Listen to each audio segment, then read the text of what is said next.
And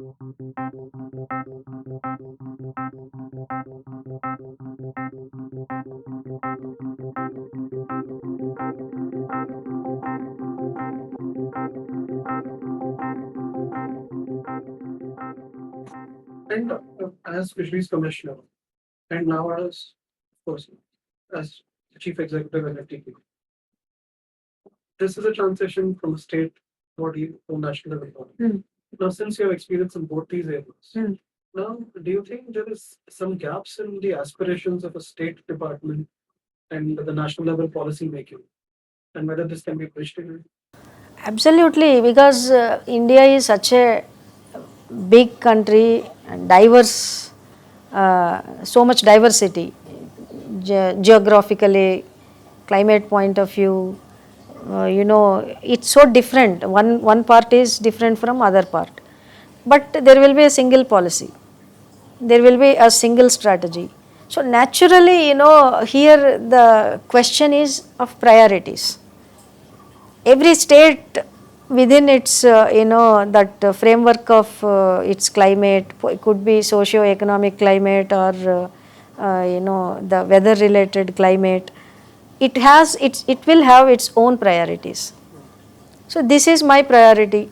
So accordingly, state will develop its strategy or action plan, and it will try to implement, and it will try to fit it in to the national framework to tap the fund source.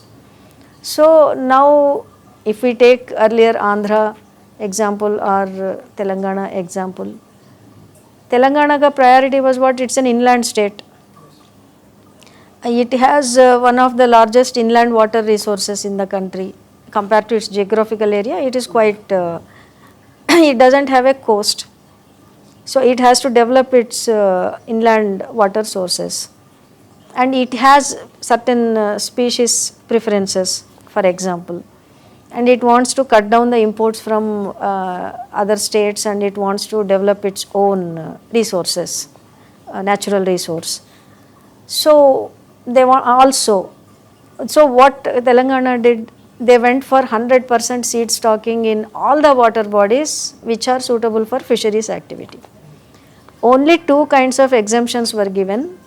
Highly polluted water bodies within where contaminated and all that, you should not stock. Water is there, but you can't use that water. Second thing, as I was mentioning earlier, drinking, certain water bodies notified for drinking water only, that one. And other water bodies where you do not have water standing for more than 4 months or so, that kind of water bodies were left out. Everywhere stocking was done, and smaller water bodies, small size fish, and bigger reservoirs, bigger one, fingerlings. So your national policy or schemes do not support that. For example, in Telangana last year, only for stocking more than 50 crores was the expenditure incurred. Their entire action plan, mein central share won't be more than that. But they wanted, productivity of these water bodies to increase. And then scampi was another thing. For example, scampi, nobody thought that scampi can be like stocked in reservoirs. But here a decision was taken, freshwater scampi, let us try on pilot basis, and even juveniles only were procured earlier, but not juveniles, the post larvae. We said we are a government body, we need juveniles, we opened up. People came forward to supply juveniles. We stocked and good results came. So it was scaled up. In no other state it happened, only in Telangana it happened because state took a decision. In fact, SIFRI also was like, they said this is an experiment, we are observing this. If it becomes successful. So later Karnataka and some other states also, after seeing this, they have, it was not a national policy, but the state came up with its own priority and it has done it. Similarly, the mobile fish outlets. So many insulated trucks, mobile fish outlets, and then for transportation, other kinds of vehicles. Because it is Telangana's location is different. Mostly, Hyderabad is accessible to all the areas in Telangana. A different strategy in nothing is too remote now in Telangana. So a different strategy was adopted. RAS and biofloc were encouraged. Women groups were encouraged. So state noticed that BRS was there when I was Blue Revolution scheme. It has very small budget, and only those components which were approved under national thing and confined to those unit costs. So with less flexibility, states need more flexibility. So in fact, BRS, I remember every state was asked to give the list of the beneficiary and DPR and everything at the initial.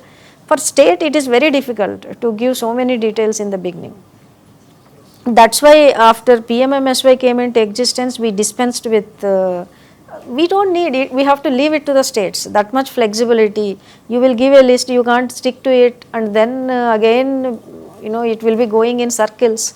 So what states need is little flexibility, because this is a national framework policy, but they should be having that much flexibility without violating the basic, rules or guidelines. Then only things work out, and those states which take that flexibility only can absorb the funds properly.